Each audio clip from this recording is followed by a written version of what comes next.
all your grocery stores are closed. Or there's no Wi-Fi for a week. Oh god. Yeah. I don't think it's gonna be. I don't think the ending. I think we're in the dying breaths of America right now. I don't think it's gonna be like the Cormac McCarthy book, The Road, or like Mad Max. I think it's gonna be this soft, most Americanized, lazy, just end possible. I think America's gonna be done, and you're still gonna be able to get a Domino's pizza delivered to you. That's the way it's gonna go. Yeah, I think they're gonna keep. I think they're gonna keep people so comfortable that they don't even know that it's happening. It'll get to a point where the Domino's pizza, easy, growing your own food, next to impossible. Yep. Something along those lines. I mean, we're already there. Well, that's what it is now. Yeah. And our president is very representative of the system. That's old, decrepit, doesn't know what it's doing anymore. It doesn't know poops what itself. it's saying. Yeah. Yeah, it's just a lot of craziness going on. And then you go on Google, and today, you know how they always change the O's to different things. And today it's the fat lady, the opera singer. Today, fat lady sings. So, I listened. So it's over. Hey, yo, welcome to the Godcast. Nothing is as it seems. Nothing. I mean, literally, nothing is as it seems. We took authority for truth instead of truth as our authority. The great deception is still to come. Not every human you see is human. A lot of us equate our value in life to the things that we have or the things we're able to acquire. And not the things that we're able to pass on. But just sharing this story allows those people who are just starting out to recognize that there's somewhere to go. Do you find solidarity within the differences, or do you find division within the similarities? And it was a battle for my soul. Worship in a mosh pit. It's not if you buck meets the gospel. What's up now? Welcome to Godcast, the Goodness Over Darkness podcast. Here's your host, Millennial Kingdom. It's showtime. What is going on, everybody? Welcome to Godcast, the Goodness Over Darkness podcast. I'm your host, Millennial Kingdom, and here with me is the heavyweight canner of the world. Not yet. Soon enough. Yeah, soon. Check back in a few hundred episodes. I'm so glad Mimi is back on the podcast. We missed like 4 episodes in a row, but it's an excellent time. I love when Mimi's here. It is always my favorite. I'm going to try to be here more, but not for the next 3 days at least. I won't be here. Well, I don't Sorry, have guys. any of the next few days Okay. yet. So. And you were preoccupied, for valid reason. Yes. Grandbaby takes precedence. Yeah, grandbaby. Always. And then it was at midnight was another one, so, Yeah, the midnight one, I had work and I was tired. I just couldn't. Yeah. Well, on today's episode, we had on 2 special guests. We had on Adam and Chud X from Debra Gets Redpilled / Into the Apocalypse. And it was a fantastic conversation. You guys are going to want to stick around. We talk a lot about homesteading early on, and then we get into some different red pill stuff later. So it's a nice combo there. Yeah, homesteading is the goal. I'm just the animal portion of it. I'm just not gonna ever be ready for. Yeah, well, we can get into that a little bit in the outro here. But yeah, I definitely want to get a cow. But I do want to thank you all for being here. How many times you say that? Yeah, well, I'll keep on throughout counting your episodes. Yeah, well, I'm gonna make it happen. So I do want to thank the audience for being here. There's so many different podcasts you could be listening to, and you have chosen to be here now. So we really appreciate your time. It is very valuable to us. And if you like what you hear, could you please drop a like, a comment, share, subscribe, rate, and review, whatever you can do to freely help the show grow. That would be greatly, greatly appreciated.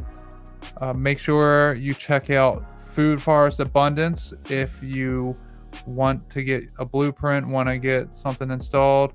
I have a special link, Godcast, in the description. Make sure you go check out the description and all my episodes, because all the guest links are there. All Food Forest Abundance is there. All my links are there. So anytime I talk about anything in the show, discount code. Right. Anytime I say anything in the show, it's always in the show notes. Always.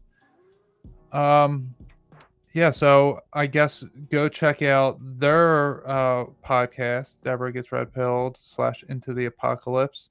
And also go check out their Instagram, Twitter, Telegram, all their different things. And Chud X also does a show with his wife, and it's called At the World as It Is Today. So go check that out as well. It's a really fun show. Husband and wife, it's a good time that they have. If you guys want to be part of my Bible study or our Bible study, send me a email with the subject Bible study, and I will send you the link every Sunday at 8 p.m. Eastern. When we do that, I'll send that out Sunday afternoons. Stay tuned at the end of the episode for the outro, and without further ado, here is Debra Gets Red Pilled. Welcome to the Godcast. Cross up on my back, I'm slaying demons. It don't matter what you call that. Searching for the truth, facts are facts until they fall flat. It's looking like a story, man, it's all cap. But it's goodness over darkness, it ain't all bad. I'm at my maker, but I was called back. Emmanuel, show my people they're under a spell. Heaven or hell is free will. I made my choice and now it's well with my soul. I pray the same for you as well. Welcome to the Godcast. Welcome to the Godcast. Hello, everybody. On today's episode, I have on a pair of guests who co-host an epic podcast. They have a great concept and even better chemistry. They're red-pilling the masses in a very fun way, as well as changing up how they live to gain food security by becoming homesteaders. Everybody welcome Adam and Chud X from Debra Gets Red Pilled to the show. Hey, what's going on, guys? What is going on, gentlemen? How are you? Fantastic. It's good to have you guys on here. Yep. You guys had me on not too long ago, and it was one of my favorite appearances.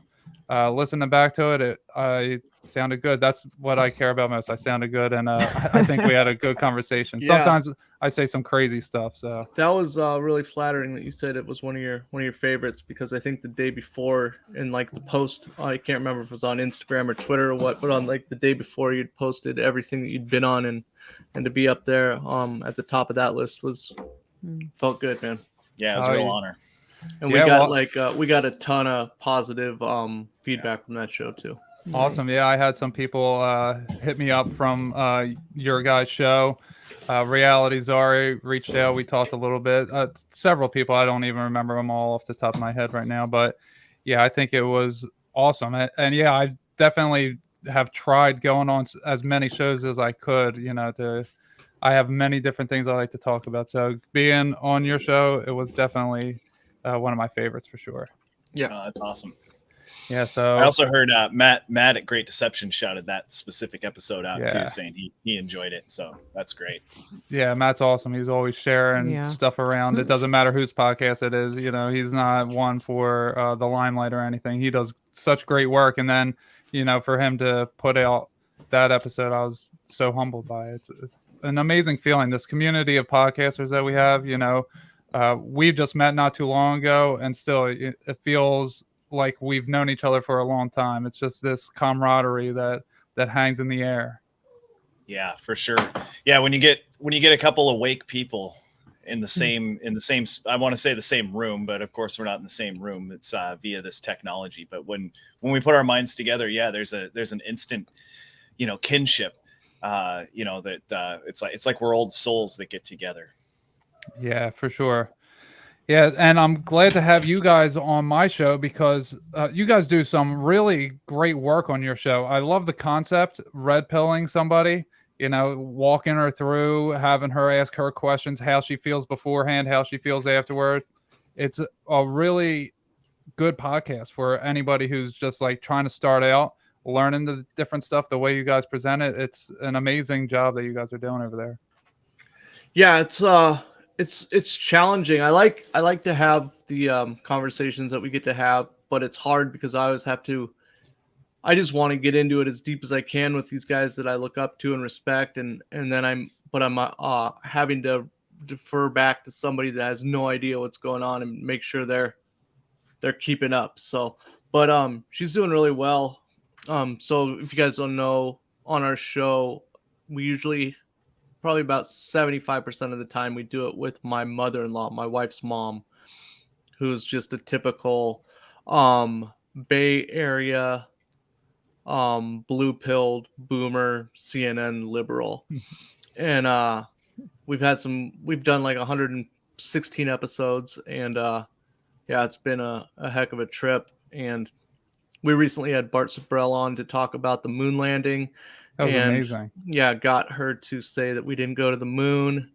And yeah, so I've got her on no moon landing, and 9/11 wasn't done by 19 Arab hijackers with box cutters. So some other stuff she's a little lost on still, but that's a good starting point.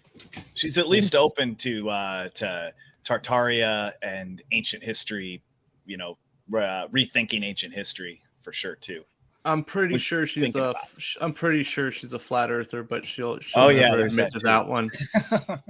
Yeah. She wants to keep her friends. Yeah. You've had a couple flat earthers on, right? Moral Bob being one of them. She went on Moral Bob's flat earth school on his show.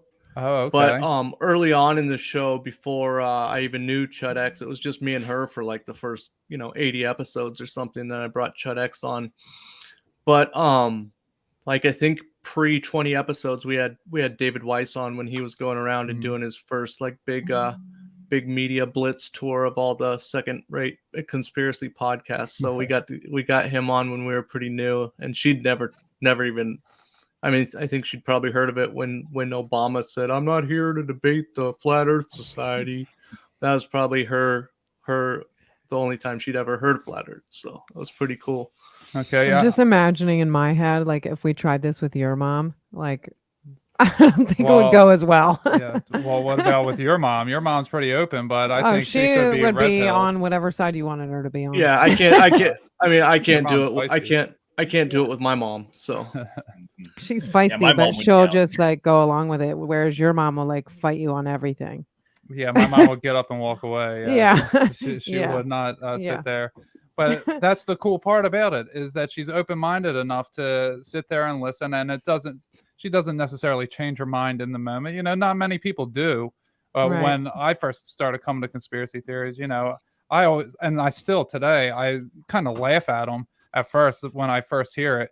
Like there's certain things that I just don't get into: the numbers, the colors, the everything's fake, all that type of stuff. I know that to some degree there's truth in it, but I don't get caught up in it. And I still catch myself. I'm like, well, I shouldn't be too judgmental, because if I looked into it, I'm sure that I could get wowed by the synchronicities and all, but I don't get into gematria. I think that people can just manipulate it to benefit what they want. Like, because there's thousands of words that'll be 30, come out to the number 33, but they'll just pick and choose, what numbers and phrases work. So different things like that. I don't go into it, but that's how I approach everything. I'm like, nah, it's not real. Then I look into it, and then I'm like, man, it's super real. Yeah. So, well, that's what I find we as people are never ready to hear anything that we're not able to hear anything that we're not ready to hear.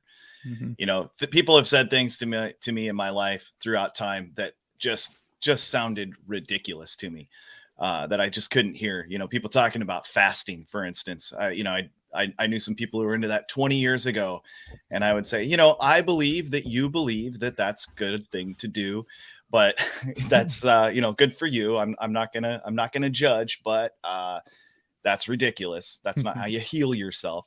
And I've come a long way on that. I'm not particularly in on fasting, but I'm going to listen to anybody who's talking about it a lot better now than I would have then. And that's what the beauty of Adam's idea and Adam's show of Debra Gets Red Pilled is that we all have family who aren't ready to hear things and therefore can't hear things from us. Debra's special because even though I might say that she's not always ready to hear things, she at least puts up the face that she is listening. Like, we get the feeling that she's always listening. Sometimes when we come back 2 weeks later, it's like, oh, maybe she wasn't listening as much as it sounded like.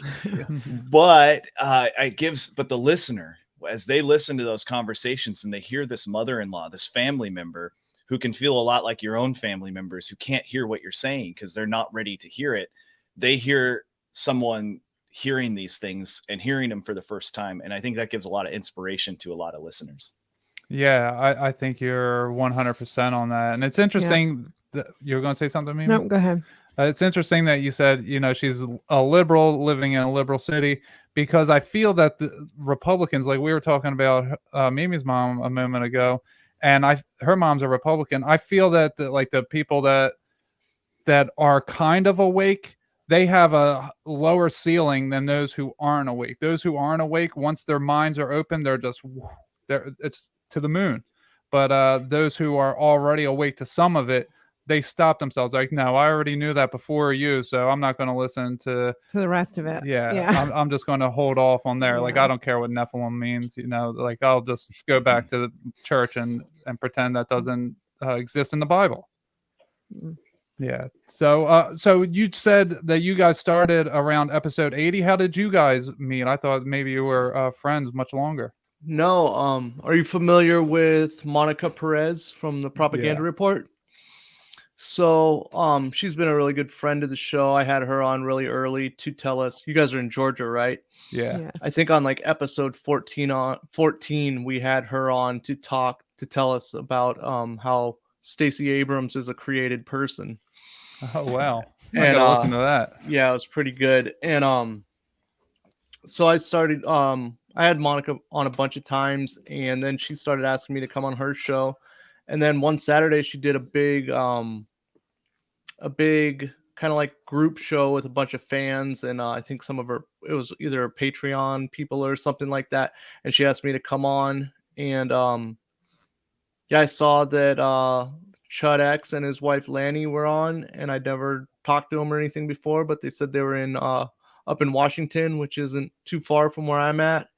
And we just started talking in the chats. And last summer my wife and I went on a big long road trip from Oregon all the way into Idaho and Montana, and then went back through Washington, and we stopped at their homestead and camped out, and now we're best friends. Yeah, it was I don't know, maybe a half hour after Adam had arrived, and I still hadn't listened to his podcast yet either.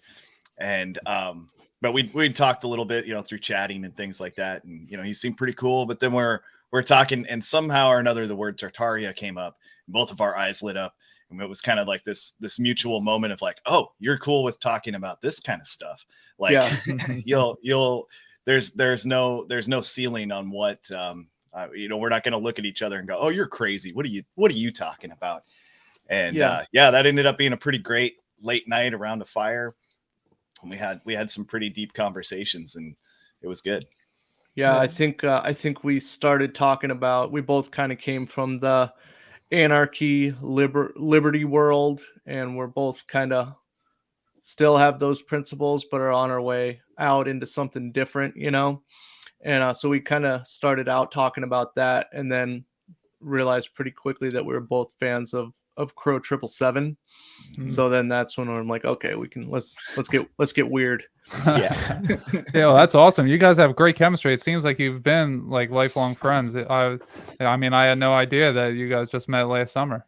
Yeah, it's been cool. I got to go to their house for Thanksgiving. My wife was out of town, so I drove up and spent Thanksgiving with them. It's great. Yeah.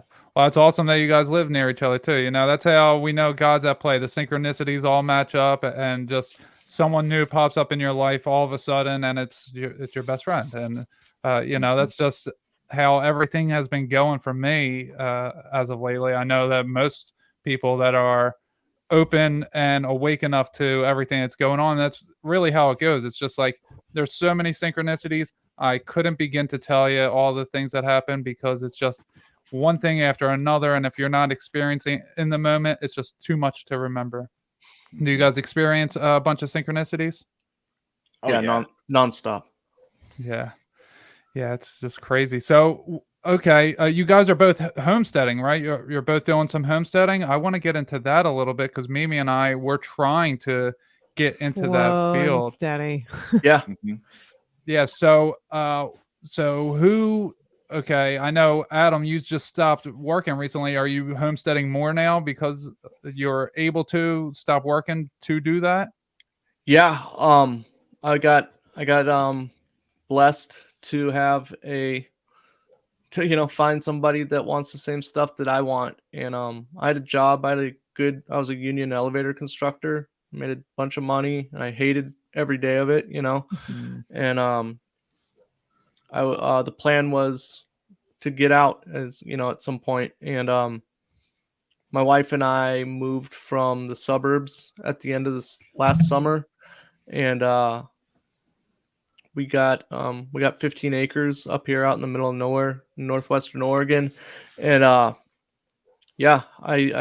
think February 17th was my last day at work. My wife has a successful business, and we decided that it made sense for me to be out here just trying to get, our house is got a long way to go. It's in rough shape. It's been mistreated. The land's been really neglected for the past 30 years, and it's a full-time job trying to bring it back. And so luckily I'm out here. It's hard work. It's a full-time job too, but it's a lot cooler than building elevators for the smart city in Portland, Oregon for yuppies that don't want any personal autonomy. Oh yeah, I imagine. So you have animals, right? Yeah, we've had chickens since we lived in the suburbs, and I recently got 2 sheep. I got a ewe, which is a female sheep who is pregnant, and a wether, which is a castrated male, just to be like her buddy because they have a friend. So we bought those together, and then the pregnant ewe just gave birth less than a week ago. I think on Thursday she gave birth to a little baby boy ram lamb. Aww. So and then our neighbors down the street sold us their ram, so we're gonna get a ram from them.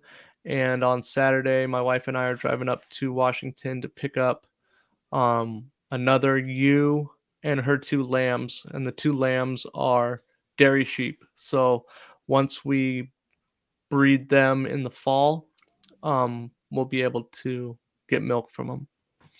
That's awesome. So what else do sheep give you other than, I know you can shear them for wool. I don't know if you're going to do that, but are you just raising them just to have them, or is there other things that they can give off?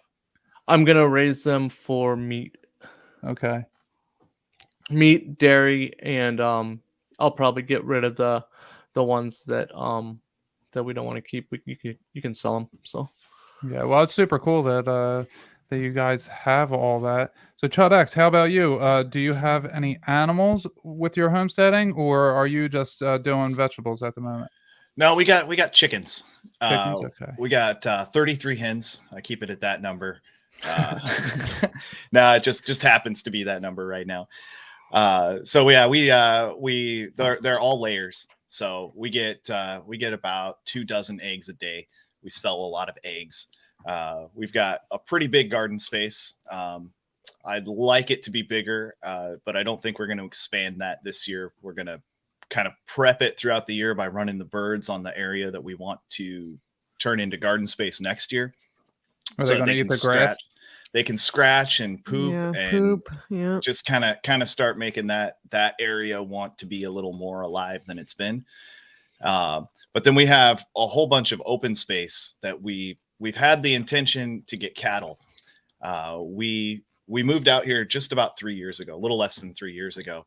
And the fields that we're talking about had been rented out, and they had been monocropping corn on those. Commercial farmer was for 20 plus years. And that meant spraying Roundup multiple times a year, just killing everything they possibly could kill with chemicals before planting their corn, which were these, we saw it one more time because they had a contract. We got to watch them on their last season, and they planted these bright pink corn seeds that were coated in who knows what. And then the corn, that's the Monsanto color, man. Yeah, for sure. And I mean, his whole operation was sponsored by Monsanto. Was it really? And John Deere. I don't know with certainty, but I mean, everything he had was John Deere, and he sprayed so much. I mean, like ungodly amounts. It was disturbing. Yeah. And when he tilled that up too, me and my son ran out there. We were like, hey, let's take off our shoes and put our feet in this fresh soil. And it was the deadest soil I've ever seen. I mean, just it's all turned over, so it's all brown. It looks great from a distance, but as you get up there, there's not a worm, there's not a bug, there's just nothing in this stuff. So we had plans on getting cattle sooner than later, but then we realized after that, it was like, we need to let this pasture heal. We need to let it rejuvenate and let it become its own again. And so yeah, we've been planting grass. It's not grazable, right? Yeah, it's not grazable at the time because the root system is so dead, so small. Grass roots, they can go down like 12 feet, I think even. They can go really, really deep. But these, when you go to grab some grass, you just pull it up and you pull all the roots right out with it. And when you put cattle on there, they don't have sharp teeth. They tear that grass.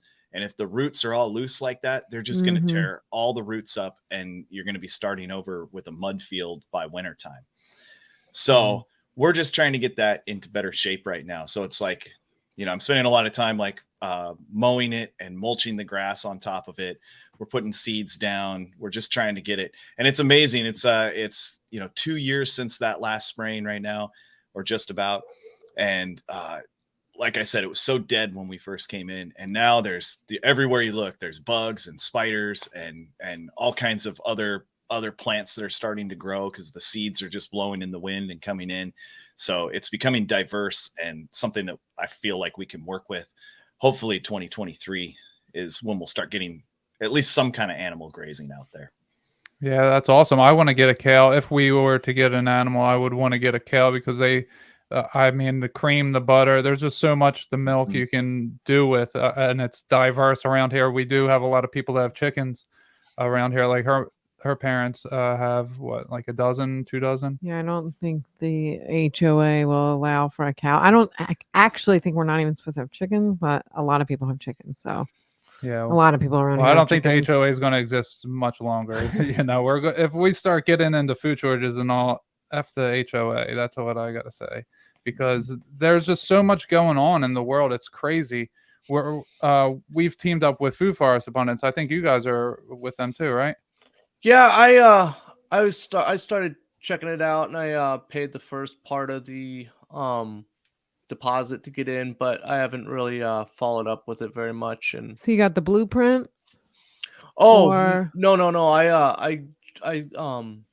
I was gonna be an installer for them. Okay. So you guys are gonna use them to get something built, or are you guys gonna? Yeah, they're actually coming to install some things in the next couple of weeks now. Oh, that's fantastic. It's been a bit of a process, but they were, growing some of the plants. They were trying to locate some of the trees because they do try to use local people instead of like going to Lowe's and buying trees. They do try to use local growers. So yeah, the next couple of weeks we'll have a bunch of fruit trees put in and some medicinal plants, some plants that we can use for tea and soap and things like that. Yeah, and she's already growing. She has a whole attempting thing to grow some vegetables. Yeah. Well, we have really sandy soil here, so it's kind of difficult to grow things in the ground. We need a lot of mulch. It is. Once they come and install all the mulch that they're bringing, it's going to make it easier for us. Yeah, compost, all that stuff. Nitrogen and all that stuff. Yeah, because we don't even have grass. Like you were just saying, Chud X, like yours is dead. Like ours is dead. I've been planting seed. Every winter it dies out, and then Yeah, it's doing better now. What I did this last winter, instead of blowing the leaves to the sides like she had been doing, I just let them stay on the ground, and then I cut it with the lawnmower and just, cut Let it all kind of up. mulch itself. Yeah, and now you can see in different places grass is popping up where there's little piles of leaves. So I guess if I do that a couple of years, then it'll work. We have a ton of trees in our backyard, so we have a ton of leaves. No shortage there. Yeah, what are you guys working with for property, like space wise, tree wise? A little less than an acre, so. I thought it's half an acre. Or, no, it's a little more than a half acre, I think. Okay, a little bit more. I thought it was like you guys, 0.74 or something like that. You know? That's still pretty big. Yeah, like that's for a a backyard. lot of room. It's a lot It of room. is, really. but there's some spots that we can't really grow, like some really wet spots, and there's some really sandy spots. There's some really shady spots. It really is a puzzle to figure out what to put where. Yeah, but the guy that's doing the install came from South Carolina, and when he came here, he said, "Oh, this will be a great place to install." But there is so many trees. I think that we probably need a couple cut down. I just think. I mean, the sun is super hot down here, though, so it may just scorch everything if we do that. They're all in the right places for the shade. The center of the backyard is nice and shiny, so it's like the middle needs to be like a secret garden type deal in the very center, because it's just sun straight down. It's like there's an old saying of never take down a fence until you know what that fence was there for. Because if you take, you move on to new property and you go, I don't want this fence here, and you take it down, and then all of a sudden you got wolves or whatever. Maybe those trees are there for a reason. Maybe that was something that was by design at some point. Yeah. Well, right after he moved in, we extended our fence to the property line. So we actually gained footage, but we kept the fence up, but gained some footage.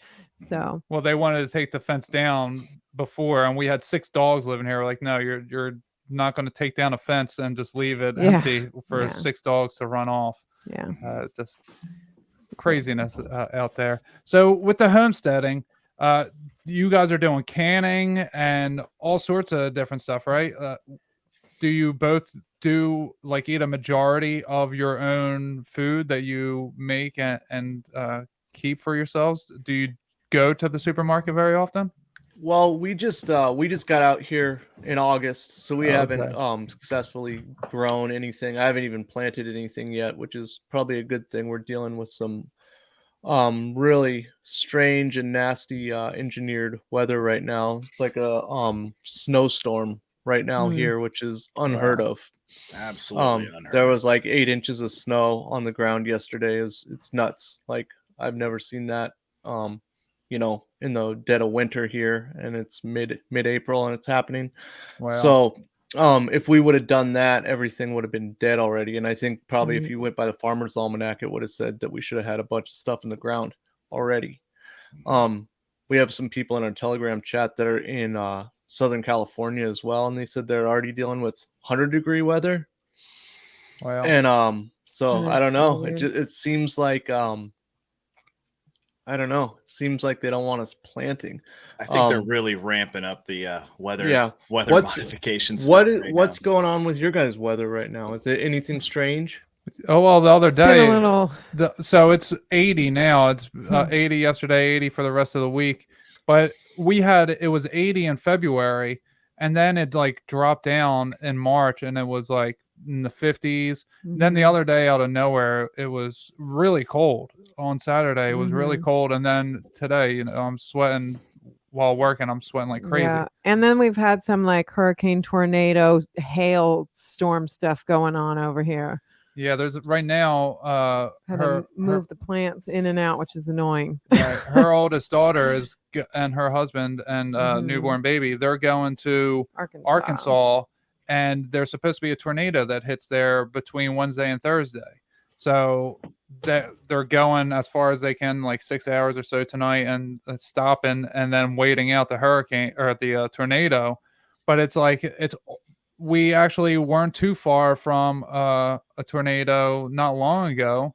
Was that about 2 months ago? And then there was another one in Tennessee, not too far away from us. There's just a lot of weird stuff going on with the weather everywhere. I think you're right. I think they know that a lot of people are wanting to plant and back away from going to the store. And so they don't want you to do that. Yeah. So it's going to become like indoor planting soon. And like with natural disasters, and get that in people's minds, and then the fact that Joe Biden's already saying that there will be food shortages. I mean, that just for the people that aren't trying to do their own stuff, and I'm nowhere close to being self-sufficient. I got to go to town and go to the store. I think that you get that in people's mind, and then that just breeds that whole Black Friday type mentality where you're gonna punch some old lady in the face for the last roll of paper towels and a bag of rice, so. Right. Yeah, that's why I've been, I had on someone not long ago, Kelly Calabrese, who has like 30 different degrees, science degrees and certifications and all sorts of nutrition, sleeping, exercise, all sorts of stuff and someone else before her, in order to figure out how to fast properly, how to do intermittent fasting, foods that are sustaining so that you can go longer periods without eating. And, maybe if you can eat just a little bit, that'll sustain you longer. Trying to get that into anyone who's listening to my podcast so that they don't have to do what you were just saying, that Black Friday mentality that, okay, get the right things that'll sustain you and treat your body properly in all ways, and then it's not going to be just food, like I have to hoard food. It's going to be the right foods and not necessarily just anything. Yeah, for sure. And on the last episode of The World as It Is Today, that's my podcast I do with my wife, we talked quite a bit about at the beginning of this pandemic when the grocery stores got crazy a few weeks in, and we were really noticing that the people were buying the wrong stuff. Top ramen gone. You can't get any top ramen, but there's bags of rice and beans that were untouched. People weren't picking that stuff up. They were picking up bags of flour and sugar, but we were suggesting that maybe that's because there's a lot of people who haven't spent a lot of time cooking for themselves. If they start thinking, oh man, I gotta stop going out and I gotta start eating at home all the time, we're gonna have to cook. And the only thing they've ever really cooked is like baking cookies at Christmas or something. So they end up buying flour and sugar. They pretend they're gonna bake bread, but they won't. And maybe they're interested in baking bread, but they didn't do that. They just or they got like boxes of like Betty Crocker stuff that they think they can, right. And all those things flew off the shelves, and it was we were just discussing how that was like a real moment for me to realize how stupid everyone is. That it's like, I don't know, I've gotten made fun of in the past by people for being a prepper. They're saying, oh, you're paranoid, and I always say I'm not paranoid. I want to live and eat the way I want to live and eat, and it's better to be a day early than a day late. So, I've never had stuff that I don't consume. We have a rotating pantry. We buy things like rice and beans in large amounts, but we keep that in a specific way so that we go through all of that before we open the next thing, at which point we buy the next one. So we're always a few months out. We're eating food that's a few months old, but that's no big deal to us. But to answer the question you asked a while ago of if we go to the grocery store, yeah, we still go to the grocery store for sure. We're canning a lot of things. We're able to eat food still right now from our garden last year, which is amazing. Oh, wow. We super interested in canning. Like I have to learn it. I know it's probably not that hard, but I have to go somewhere and watch somebody do it, be in the process. No, I don't like watching YouTube videos. I want to be there. I want my hands in it. We know somebody that can help you out with all that. Chud X's wife, Lanny, who he does the podcast with. She is really knows a ton about fermentation. She's been doing it for years, and she is a fermentation nerd. She is super into it, and it's awesome. I'm really into it too. I hope that someday I know as much as her. But she just did a Zoom, like a little Zoom clinic workshop on Sunday. That I went to. A bunch of podcasters did it, and it was really cool. Monica Perez was there. False Reality Check was there.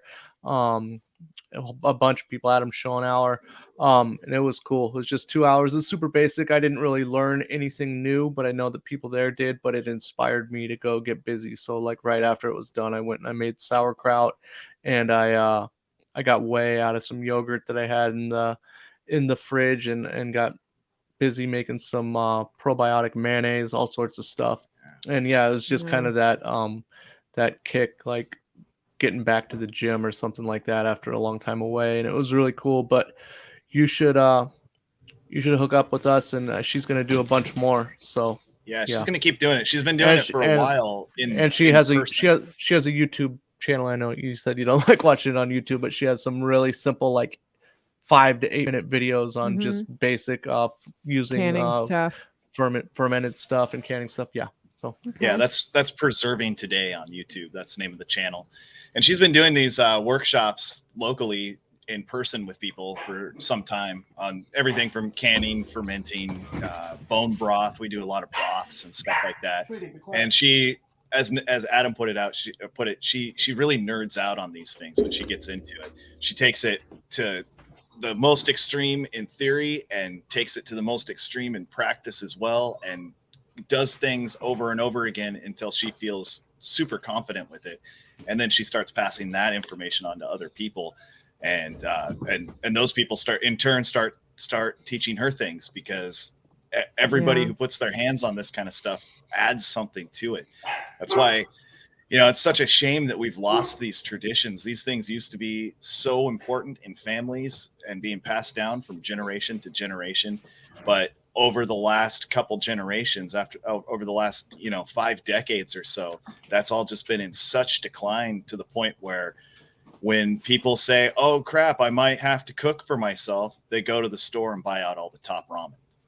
Right. Yeah. Well, and as soon as I think you tagged me in your on Twitter about that last episode, I listened to it. As soon as I was listening to it, I was like, Mimi, meet your new best friend. And I listened to it. I did listen to it.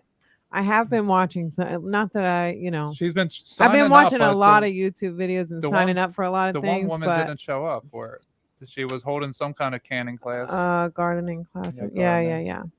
Yeah, but I watched something on like freeze drying eggs and all kinds of things. We have some friends who just got a freeze dryer. They're offering to let us use it a little bit. Try it. I'm really curious. I've never freeze dried anything. This lady did a little taste test between dehydrated eggs, freeze dried eggs, and then regular eggs, like with her husband. Just to taste this one, taste this one, taste this one.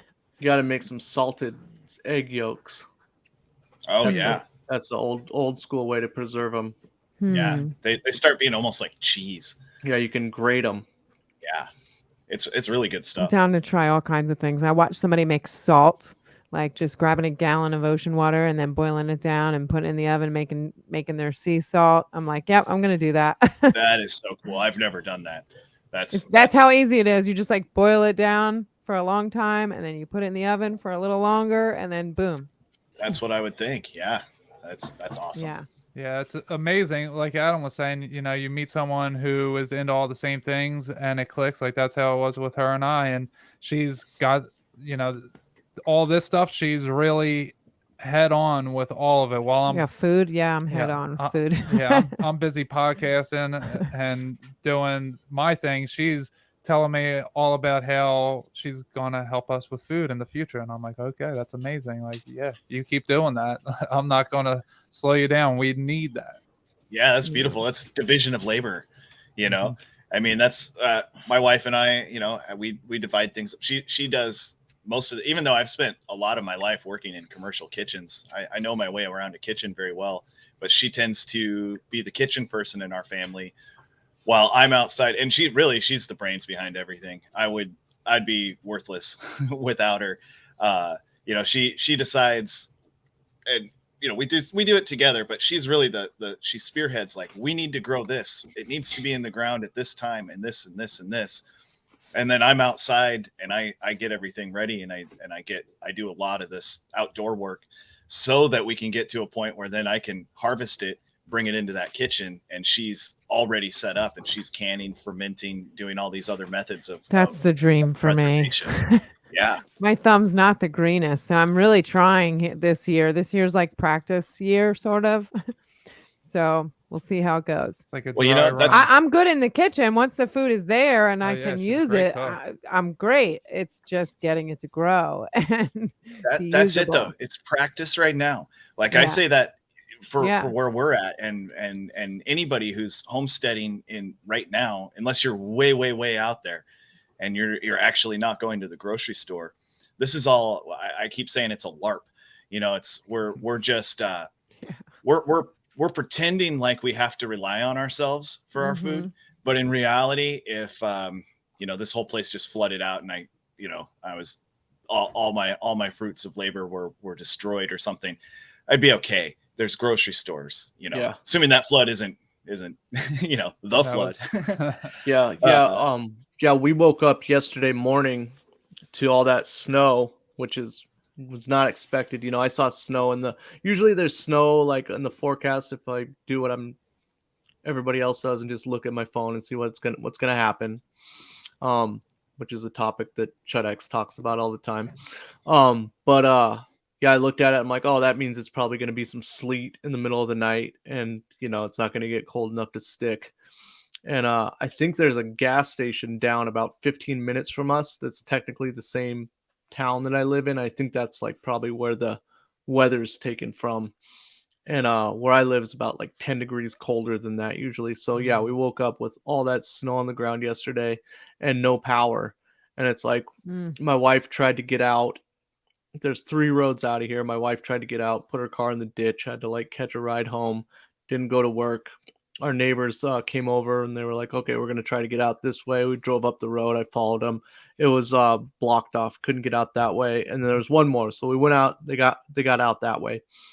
And we still had, you know, we didn't have power. We still had to like go to Walmart and like get stuff. So because we didn't have power, you know, and I was telling her like, you know, we need to get to the spot where if we're stuck here for 4 days, Yeah, and we can't don't have go to to Walmart. Walmart. But yeah, and then we got home and we're like, okay, I got a little generator. I hooked it up, ran some extension cords so that I've got a bunch of freezers with meat in them. I hooked up the freezers, hooked up the fridge, and then we got home and you know, went to turn on we're on a well.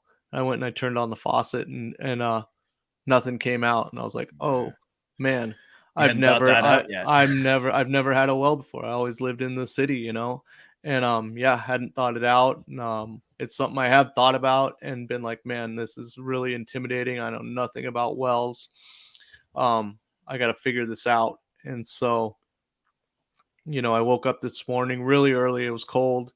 So I went like 4 a.m. I went out in the living room, was trying to get the fire going back, put some logs on. And there was a little sensor nightlight in the kitchen. I saw it pop on. I was like, okay. Then the back sensor light came on out on the back porch. So I was like, all right, we got power again. So I went in my room, got my phone, looked up on YouTube, and started researching, you know, backup generators for at least the pump for our well. And so I've got an electrician coming out tomorrow morning to take a look at what it's going to take to. Now I know all about what people do out here because they have generators that you hook up to your disconnect and can power like enough stuff in your house so that you're not totally screwed when the power goes out, which happens here all the time. So that's going to happen. But yeah, it's a ton of work, man. And it's definite learning curve. And I'm pretty handy, but I'm still way behind the curve. So it's getting there. Yeah. Well, you know, everything that you just described there, Adam, is exactly why practice is important, because right now, you know, that was just a few hours without power or whatever, you know, this was a freak snowstorm. Now, when that happens again, you're going to be one step further prepared. The more time you have to practice, the more time anyone has to practice any of this type of homesteading, self-sufficiency type stuff, the better. You know, I don't wish the apocalypse to come. I hope it's a long ways out. I hope it's I hope it's even not in my lifetime, that I can get better and better at this and keep teaching my sons, and they can teach their sons and daughters. And, you know, eventually maybe my family will get to its spot where we don't go to the grocery store anymore. And then if the apocalypse comes, we won't even notice. Yeah, well, and like you just said with Adam, that was like you know, a practice run for you. It's like God was like, oh, are you prepared? It's like, oh, I gotta do this, I gotta do this, I gotta do this. And then what you were just saying, Chud X, like maybe the apocalypse isn't necessarily the end for us, but the end for those who are ruling over us. And for us, it's a transition from, like you said, teaching your children to do more for themselves, and it's a slow burn. Like we're in this weird stage where everybody knows that the world is like topsy-turvy right now, that it's everything's like hanging in the balance, but everyone still goes to work, you know, for the most part. And it's just this weird place that nobody really, like, we don't want to go, but we still got to, because we're not sufficient enough, but we're trying to get there. So it's this weird place we're in, that, and I think it is that way because if everything just shut down, we would all be screwed. You know, no matter how bad people want to LARP on Twitter saying, yeah, bring on the end of the world, you know, all these spiritual people are saying all that, but they would be stuck and lost completely. They if get that mad does happen. when you know, McDonald's closes because there's no workers. Imagine Yeah. if Walmart's closed and, you know, all your grocery stores are closed. Where there's no Wi-Fi for a week. Oh, God. Yeah. I don't think it's gonna be. I don't think the ending. I think we're in the dying breaths of America right now. I don't think it's gonna be like the Cormac McCarthy book, The Road, or like Mad Max. I think it's gonna be this soft, most Americanized, lazy, just end possible. I think America's gonna be done, and you're still gonna be able to get a Domino's pizza delivered to you. You know, I think that's the way it's gonna go. Yeah, I think they're gonna keep. I think they're gonna yeah. keep people so comfortable that they don't even know that it's happened. It'll get to a point where the Domino's pizza, easy, growing your own food, next to impossible. Yep. You know, something along those lines. I mean, we're already there. Well, that's what it is that now. Yeah. Yeah. And our president is very representative of the system. That's old, decrepit, doesn't know what it's doing anymore. You know, it doesn't know what itself. it's saying. Yeah. Yeah, it's just a lot of craziness going on. And then you go on Google, and today, you know how they always change the O's to different things and today it's the fat lady, the opera singer. Today the fat lady sings. So you know. I listen. So it's over. I don't listen to very many comedy podcasts anymore, but I listen to this one called Come Town, and this guy Nick Mullen, who's on it, he's said this hilarious joke that's like, you know that saying, it's not over till the fat lady sings, and now Lizzo's like the most popular singer. It's like, it's over. Yeah. Oh man. Yeah, and I've had so many 12s pop up in my life. So today, on the day we're recording here, this is my 1-year anniversary for my podcast. Nice.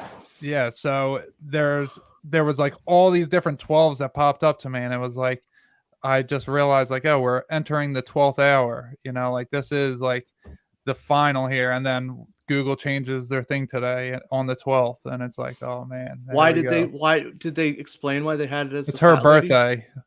89 years ago she was born today. Who? The fat lady that sings? Yeah, let me pull it up. Because I just Roseanne Barr? No. Rosie O'Donnell. Montserrat Caballé, Spanish opera soprano. Oh, yeah. And that's who the saying was named after?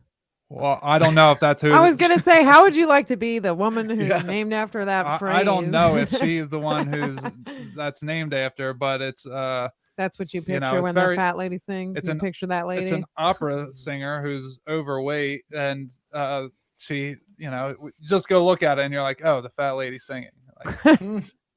Like Google's like tossing in the tail, and just different people. I don't know if you guys are familiar with Donut on YouTube and Facebook. No, I don't think so. Oh, he does, you know, Illuminati news. He does some he does some good interesting work. videos. Yeah. Yeah, and he's like doing all these numbers for a while now. He's been posting things about the 15th, and this Friday is Passover is April 15th. So I've been having a real rough feeling lately that something is happening. There's a lot of going on behind the scenes, I'm sure, that we're not privy to, but I don't know what that is. But I know if Russia doesn't pay, they'll default for the second month in a row if they don't pay the EU and America on the 15th, which is also tax day. So, I don't think they really care. Yeah, that's the point. I think that it's going to be a string of events. It's Passover, it's Good Friday. There's so many different things. It's always lines up in a chaotic fashion, but somehow I think, like you guys were just saying with dominoes, we'll still just carry on and not think anything of it. That we won't. There will be people that still don't believe, even like if Mad Max was going on right beside them, the Domino's delivery driver would just be like, driving his little cars, little Ford Taurus, and delivering. Maybe it'd be in pizza. the Domino's guy would be in the last of the V8s. Yeah. So that can bring us to red pilling. So obviously you guys do a lot of different topics on your show. You just had, like you said, you had on with Bart Seibel, the guy who said a funny thing happened, or who wrote the book, Funny Thing Happened on the Way to the Moon. No, that's his movie. And did Astronauts Gone Wild too. He's the one that got, if you don't know who he is, he's the one that got punched in the face by Buzz Aldrin. Yeah, so that's great. I love that you guys had him on. I never heard him talk before. It's a wild story that I talked about on his way to CNN, his car being zapped and all sorts of weird stuff.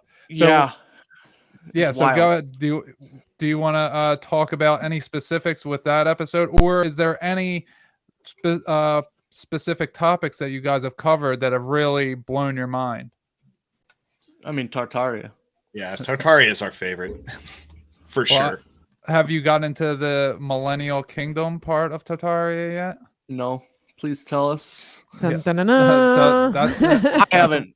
Chud X goes a little deeper than I do on some ethereal stuff sometimes. So let's hear.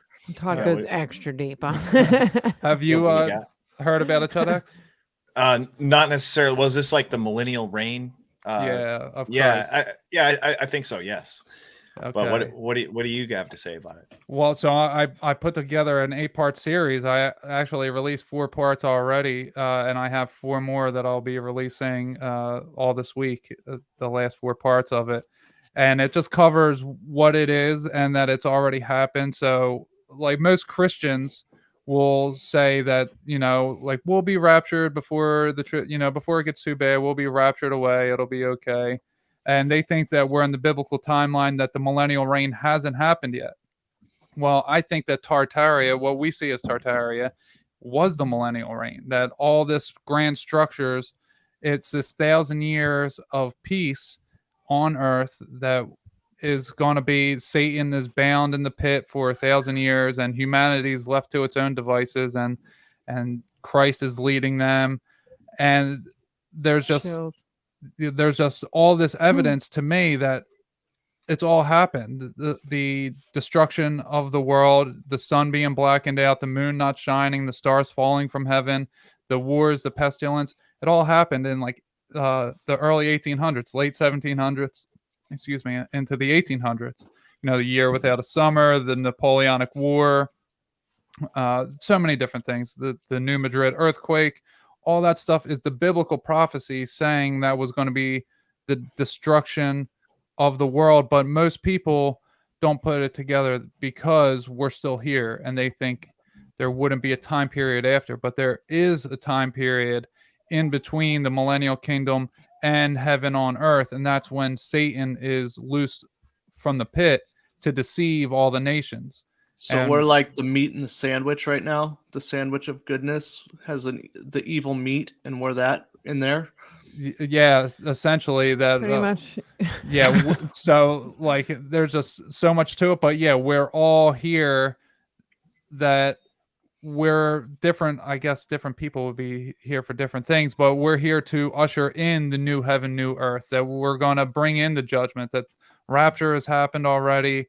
The destruction of the millennial reigns already happened. And that's what the cover up of Tartaria.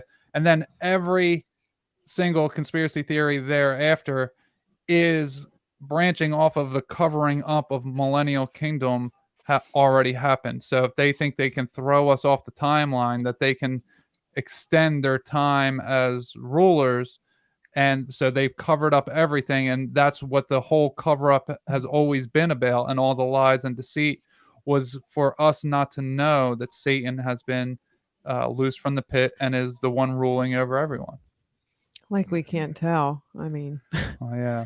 Feels like it's right in our face, I would say. You have the statue of Lucifer in New York City that, everyone looks to as the Statue of Liberty, like it's a sign of freedom, right? It has a broken chain on the foot. It's a sign of freedom. Yeah, it's Satan, Lucifer, freed from the pit. That's what the freedom is. Free.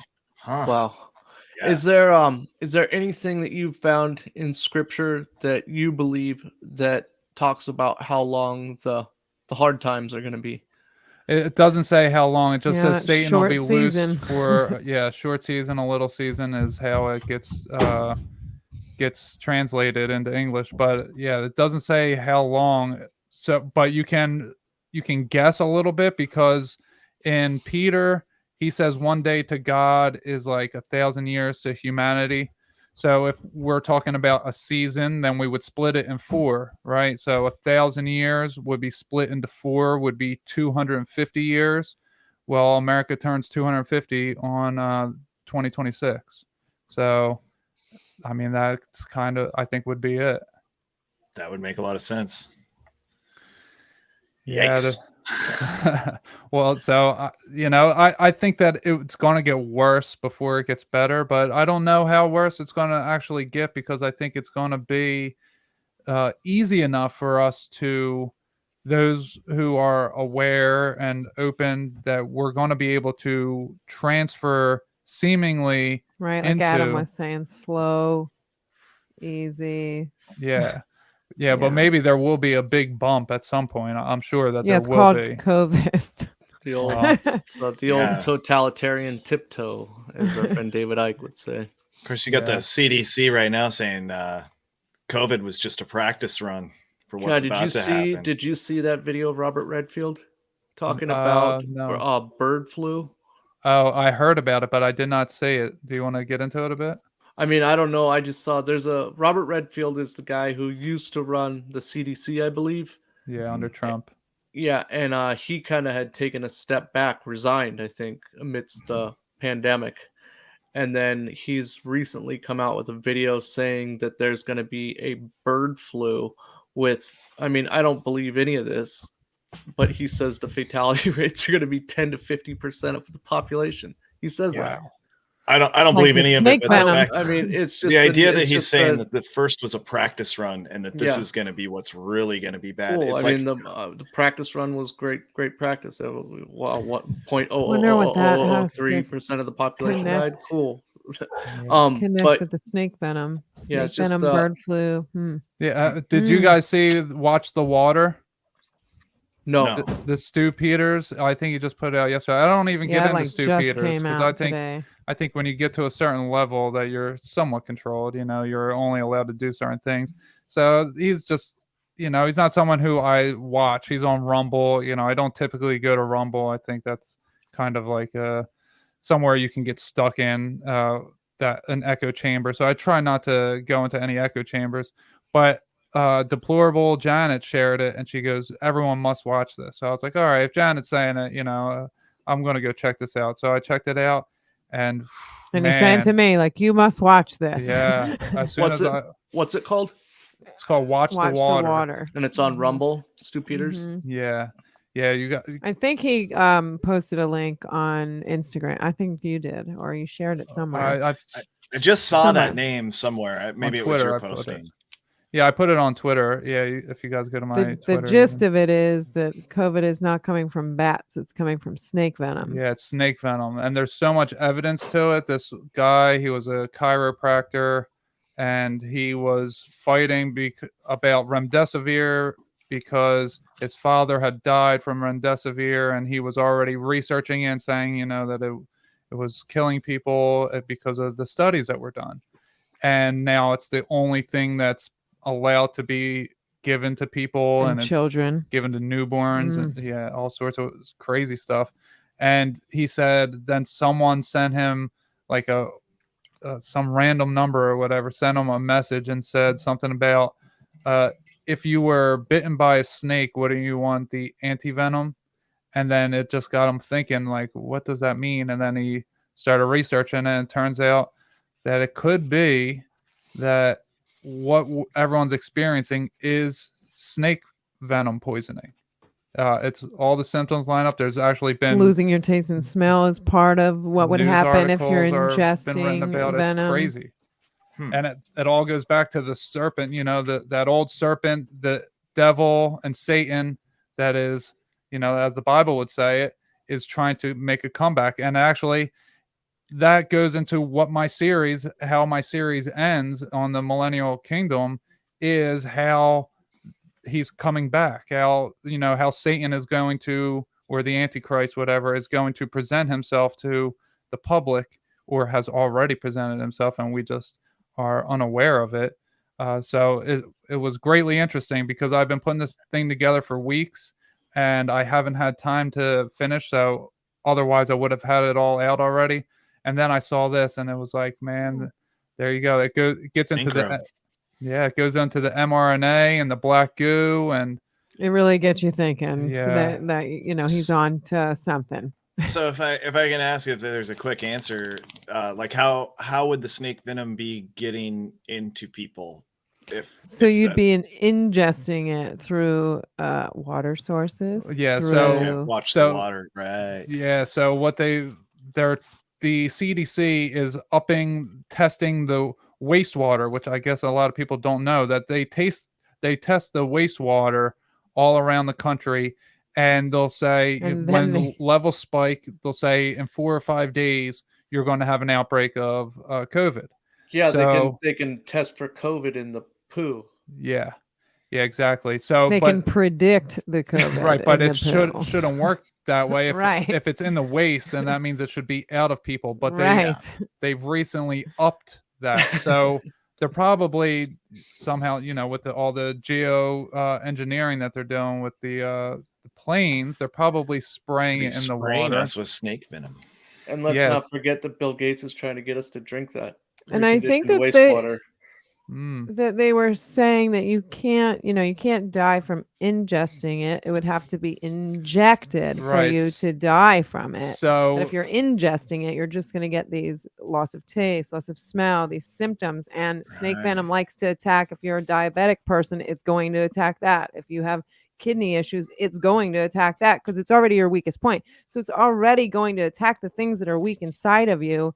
And then they can call it whatever they want to call it. Right. And so it's, you drink it, you have the symptoms. Now you can test positive for it.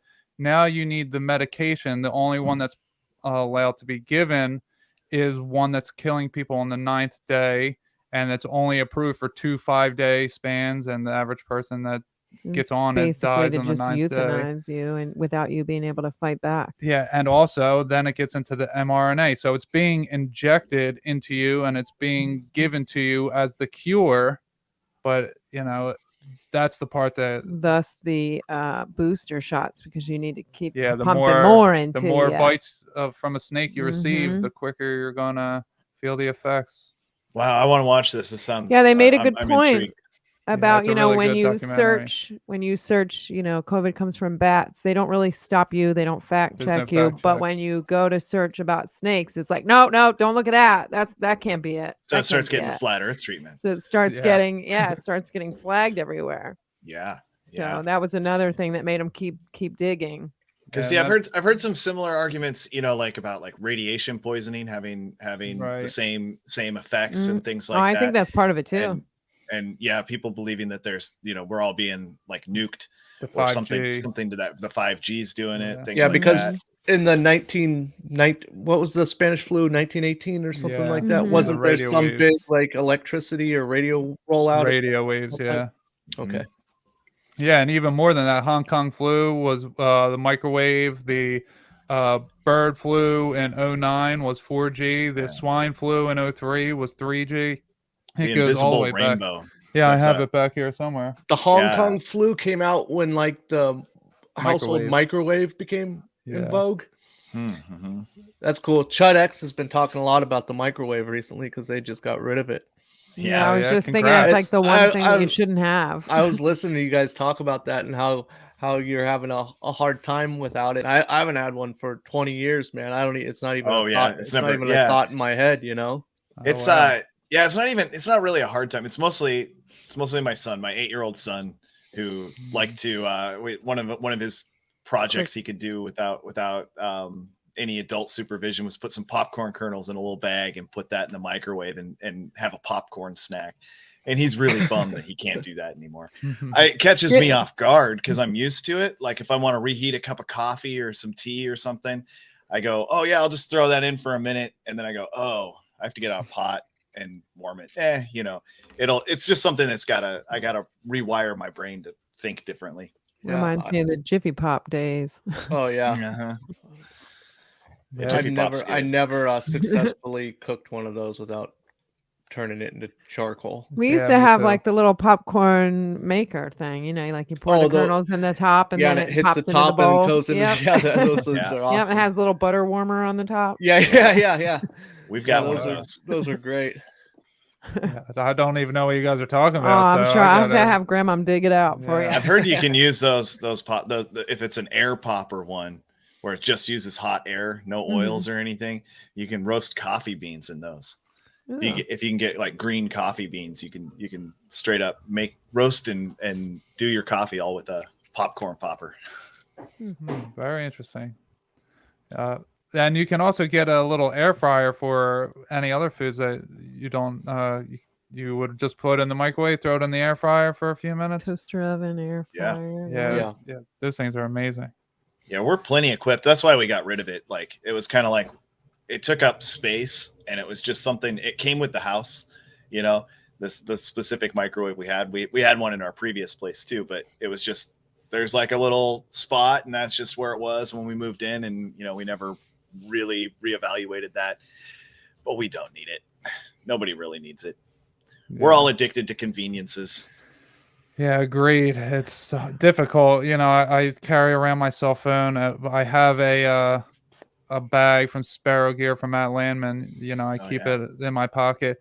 And at one point, my legs started like vibrating as if like I was getting shocked with something. Like it was like, what's going on? And normally, I have my phone just in my pocket, and it wasn't doing that. But then as soon as I started using that, my legs started vibrating. It was like, man, the energy waves are just like surrounding it, and it's like attacking me now instead of going right to my phone.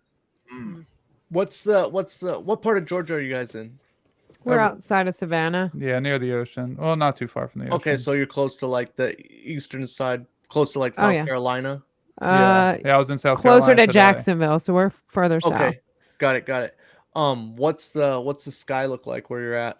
Are they hitting you guys hard? Oh, with yeah. the You can tell when chemtrails? it's going to rain a few days later after we get the lines. Because they're just hammering the Pacific Northwest. It's insane here. Yeah, So much. Yeah, today was clear. They Today weren't was spraying. pretty clear.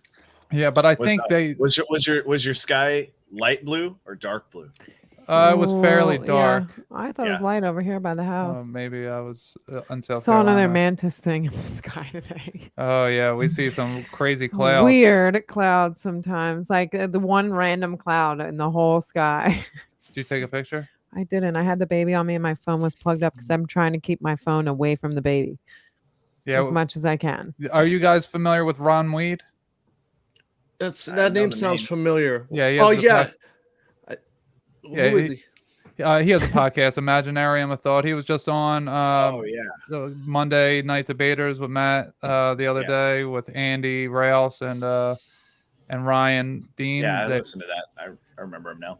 Yeah, so he lives not too far from us too. He's in Savannah, and he came on and he was telling this crazy story about how he was almost abducted one time, and I was seeing his memories. Like he was like vividly remembering the thing, and I one of my spiritual gifts is I can see people's memories when they're, you know, actively searching, and I could see it. The next day, or maybe like 2 days later, her and I are in the backyard, and she's just watching the clouds, and she goes, "Look, it's a mantid," and she didn't know. I'm listening to my headphones. It looked just like I was listening to his appearance somewhere else, and he's talking about seeing a mantis, and I had experiences with seeing mantises in my abduction scenarios, and it was like now it's in the sky, and like the day before that, I It heard was so clear. I heard the guy Donut on with Mark from My Family Thinks I'm Crazy, and he was talking about the mantids, the Wi-Fi mantids that abduct you, and I was like, man, it's just all the synchronicities. Like, why are you appearing in my sky now all of a sudden? Yeah, it's just that's crazy wild stuff. Yeah, synchro stacked on synchro there. Yeah, so many of them. I mean, I couldn't begin to explain anything. Like I talked about with the 12s, I said it at the end of on the outro of my last podcast that came out today. And it's just so many different things. There was even more that I didn't even talk about in there. Just like the 120th episode, I recorded at 12 midnight. There was someone else I was supposed to record with at 12 noon. Your Duolingo was like 1200. Yeah, it was my 1200th day on Duolingo. There were so many and many, many more things that were just 12s. I think it's my 112th day or something like that. I don't know now. Now she's just making stuff up now just to boost it. So you can't be doing that. That's the thing about synchronicities. You gotta I'm lying. I said, hold on. You gotta check. Slice through the nonsense. All right. Okay, so do you guys have any other favorite things that you were red pilled about that maybe you're on the fence about that you're now all in on? Oh, that's right. Mine was 11. Mine's always 11. I don't know that anything since coming together with Adam has been a real huge red pill for me. I mean, you know, weather modification at one point in time was a massive red pill for me, though. Something I hadn't put too much thought into at one point, and you know, I hadn't heard it as a conspiracy or having to do with weather modification, but I was making this observation that every morning that I'd drive to work, I'd see a chemtrail, or you know, I just thought one of those lines that jets leave behind them going right over the mountain that's not far from us here.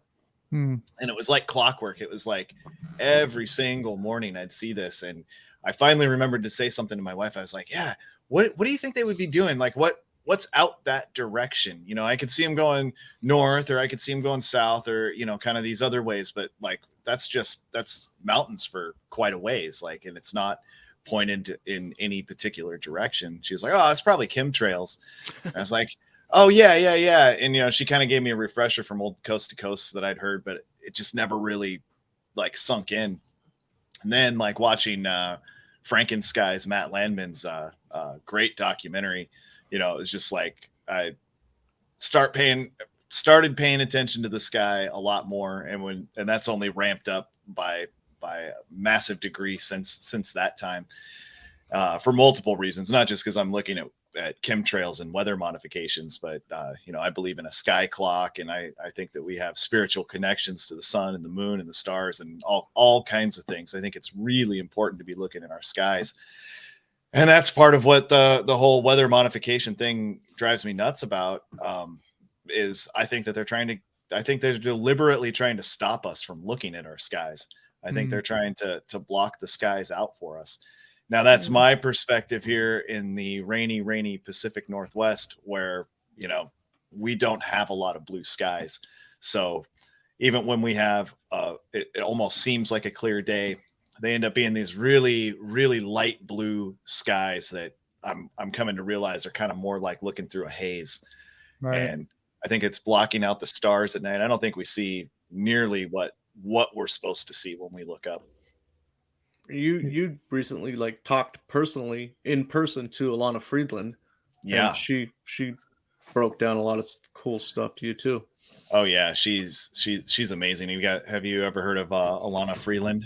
Oh, I heard about her only from your guys' show the other day. Oh, okay, yeah. She's really cool. She's gonna come on and hopefully she's gonna give Debra a good red pill. But she goes into all kinds of stuff. She takes it into a really big picture of that has to do with the chemtrails, HARP up in Alaska, the vaccines, graphene oxide, 5G. transhumanism, 5G. You know, we went and listened to her talk for about 2 hours. And then I got to spend some time with her personally the next day. And yeah, she's under the impression that there is no weather that's natural anymore. She thinks they've got that level of control, which is a really interesting perspective. I really try not to have that perspective because I need to stay sane. Because it really does. It drives me crazy in a way that it gets in my head. Like I start being mad whether I see them spraying or not spraying or whatever. It's like I'm starting to put this like negative association with looking up at the sky. And I need to like personally, I just need to reel that back in and try and find my spiritual connection in the sky more than being mad at them when I don't even know who they are. Well, that's a good point. And I've seen some wild stuff with the chemtrails. I saw one time there was one cloud. I don't know if it was a real cloud or not, but it was a cloud. And there were 3 planes emerged from it all at once. And, you know, this was when I was connecting with spirits very easily. And I kind of asked, like, what is that? Then Mimi asked me a question a few weeks later about those planes. She's like, why would people do that? And what I was hearing from these spirits was, it's not people in those planes. They're not, there's no humans in it. And that it's always been that way forever. And that's how the people in the Amazon, if you guys ever seen Ancient Aliens, how they have the little trinkets that are planes, little gold trinkets from, different rainforests. Like, oh yeah, that's how this place works. That's just part of the matrix system, that it's always spraying and nothing you see in the sky is real, and it's never been real. And I was just like, oh, okay. And to bring me solace to it, it's like God allows things to happen, right? So if everything is under God's control and then these things are in control of us, God's allowing it for one reason or another. And the way I can take back control is by realizing that everything is fractal in nature. So if they're spraying in the sky, that means I'm putting something harmful into my body, and I'm not as clean as I could be, and I'm not detoxed as much as I could be. So when I start detoxing, I notice that I feel like I'm in more control, that less is happening in my external environment. But when I backslide on my diet, backslide on exercise, when I'm not detoxing the same way, I feel like I'm giving up control. And then I see there's different things. I don't know if I'm noticing it more, but I kind of contributed that in that sense. And then it brings it back to, it's all fractal. So all that's outside of me is also happening inside of me. So I just got to figure out which part of me needs to be fixed. And then I can, help fix the external world in that way by fixing me in my way. Oh, that makes a lot of sense, man. That's great.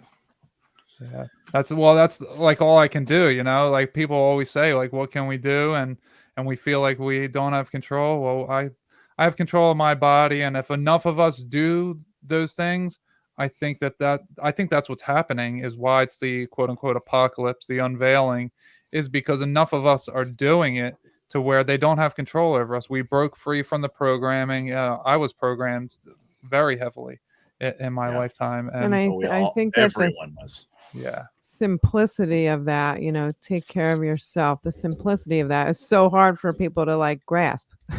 Yeah. If you just take care of yourself, you'll take care of everything else. Yeah, it's the life preserver saying, or the air mask. I used to have such a hard time with that analogy on an airplane. I used to have such a hard time with that because I want to save everybody else. Yeah. But what about me?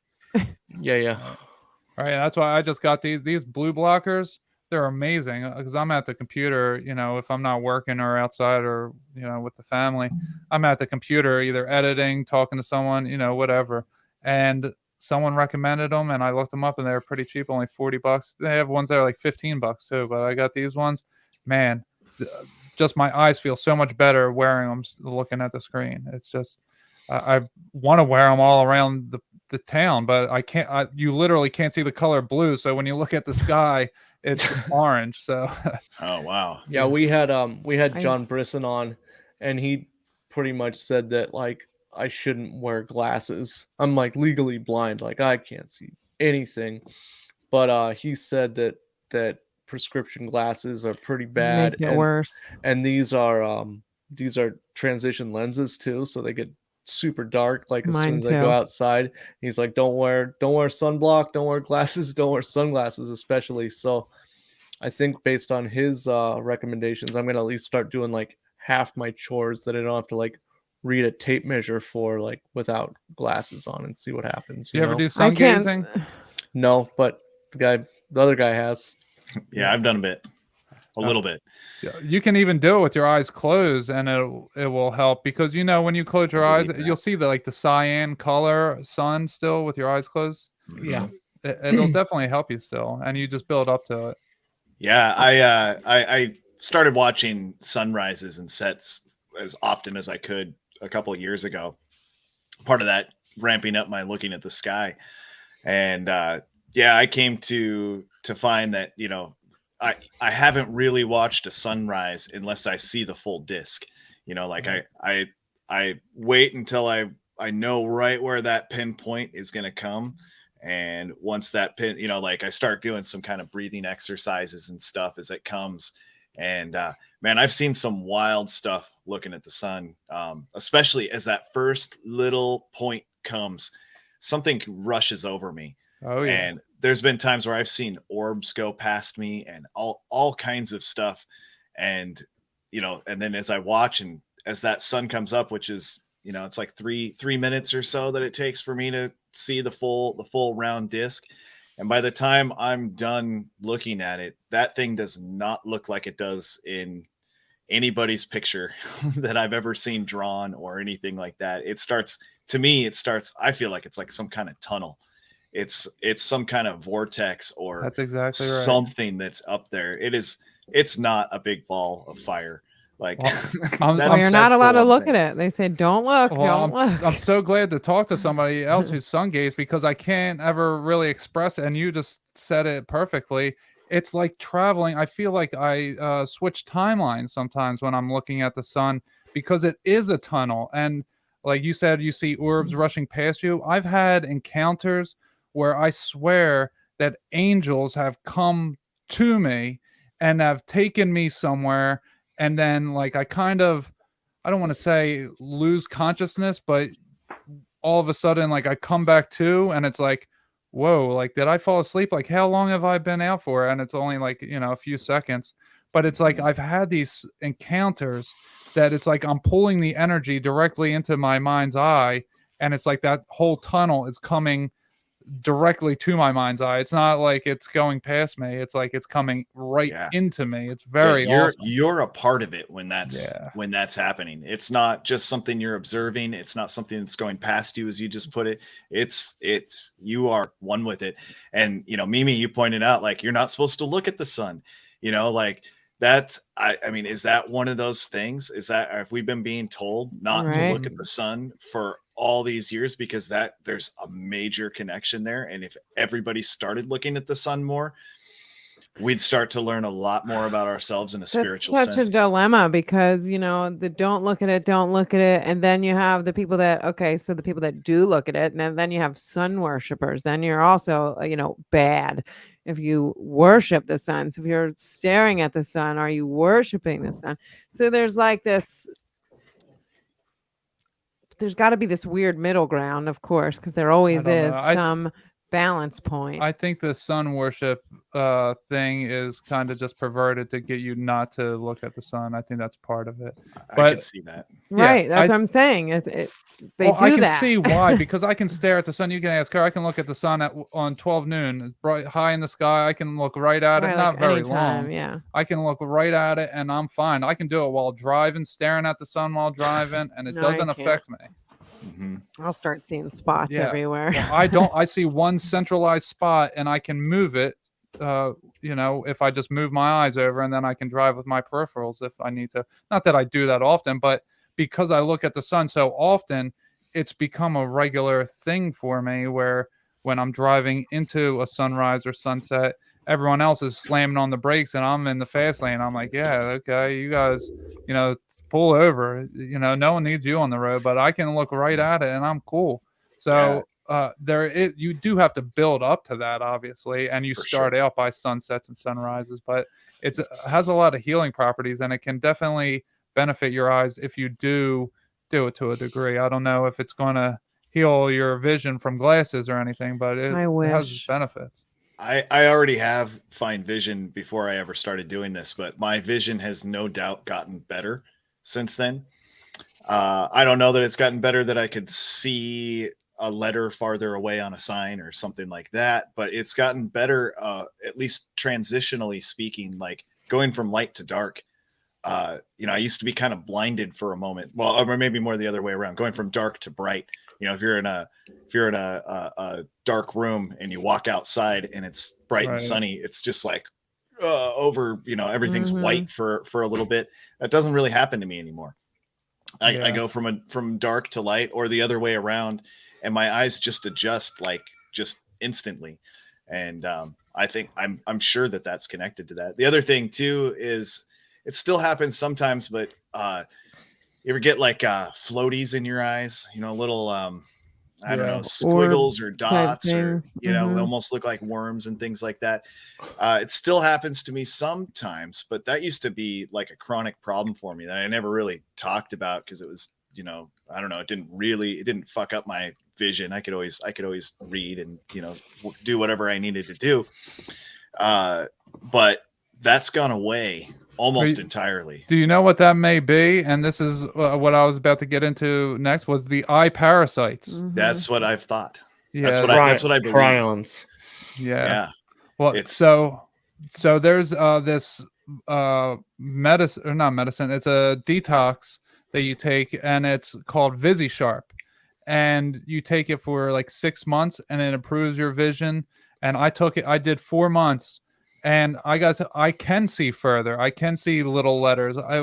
It was so surprising to me. We were on vacation and I could see something and I was like the same distance from her. And now I don't wear glasses. I'm supposed to, but I don't.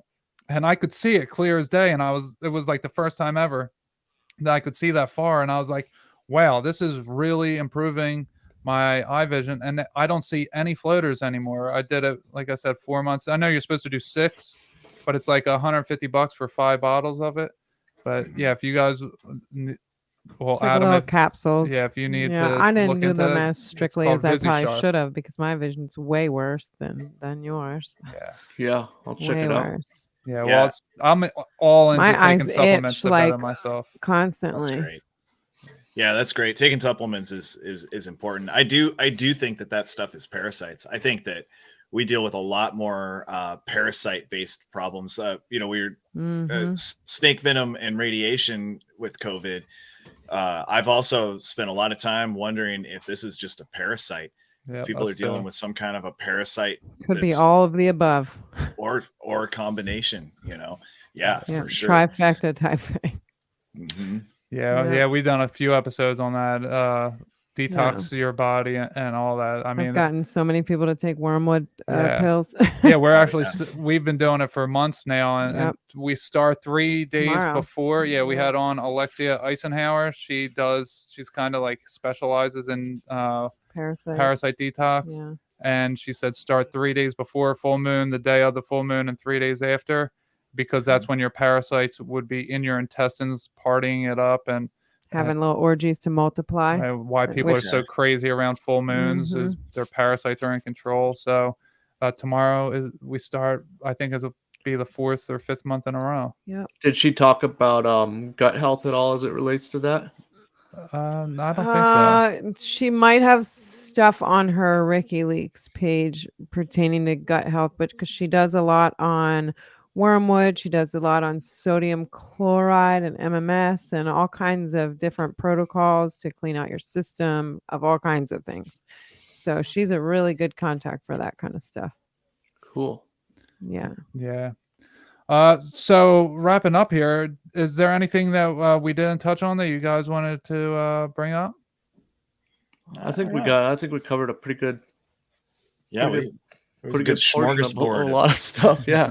of stuff here. Yeah.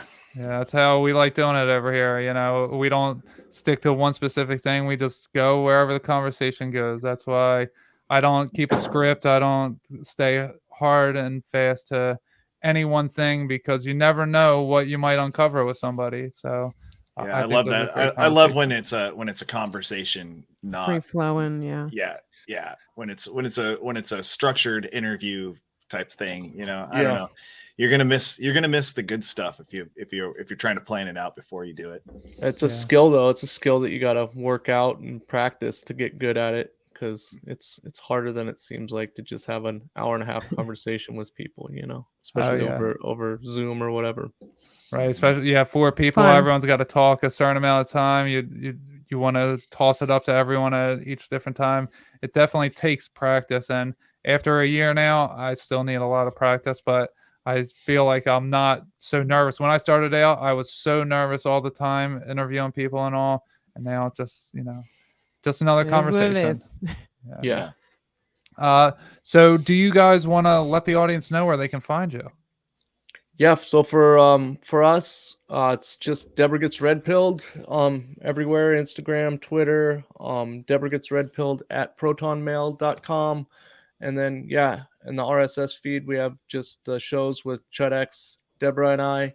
And then Chud X and I do just shows with get some more in-depth stuff when it's just the two of us. We get real weird on those. We don't have to start red pilling. We're already red pilled. We can start going deep inside.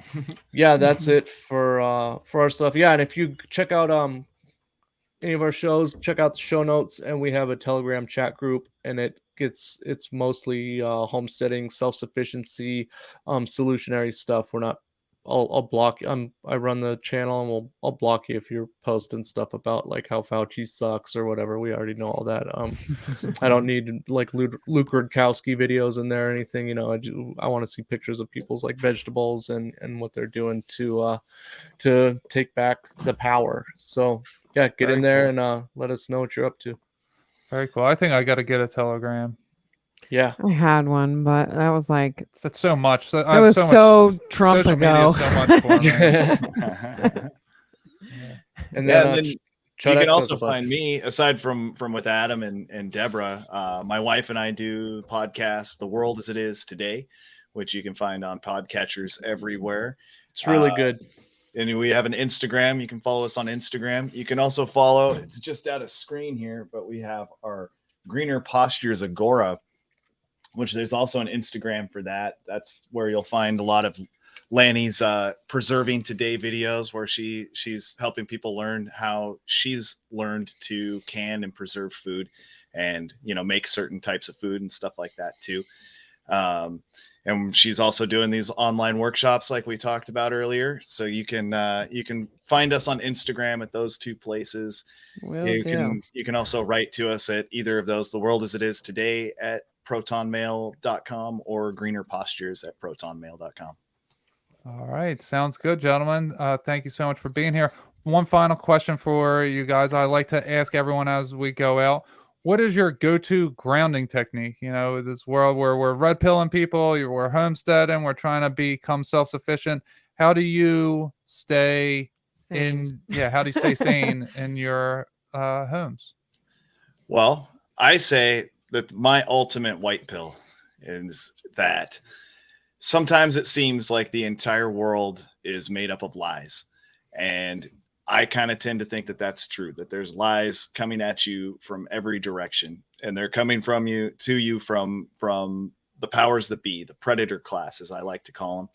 And if they're lying about the things that I believe they're lying about, that's because they are bad people and they are trying to hide from us that we are good, that there is a divine spark inside of humans, and they do not want us to know that. I love that.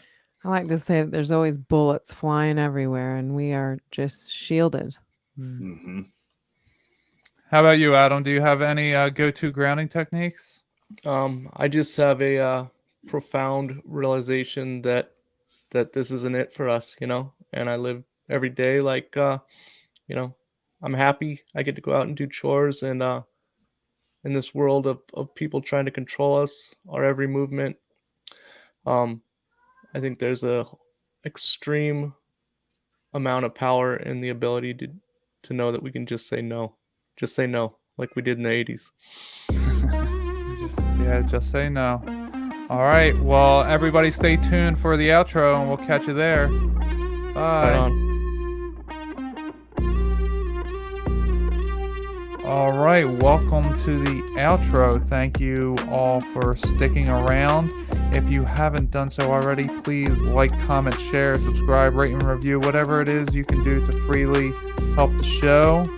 You can also check out my Patreon. To go to the Patreon, let me put it up on the screen here. Patreon.com/goodnessOverdarkness. And there you can get access to things that you can't get anywhere else. So let's get into the show a little bit here. What was your takeaway? What did you like about the show? Man. Well, you're into the homestead. You're into doing all that stuff. That's my goal. Homesteading. But I don't know if I can handle the animal part yet. Like the chickens. I'm not, Yeah, chickens are a lot for... They're not a lot of work. They're surprisingly the easiest. But, well, yeah, I think that would be easy. But they scare me, first of all. They have like, pointy beaks and claws. I don't, whatever. Same thing if we were to get a goat or a pig or any animal. It's like, I don't want to kill anything. Right. I want to take care of I'd rather a cow. just have the eggs. It's super simple.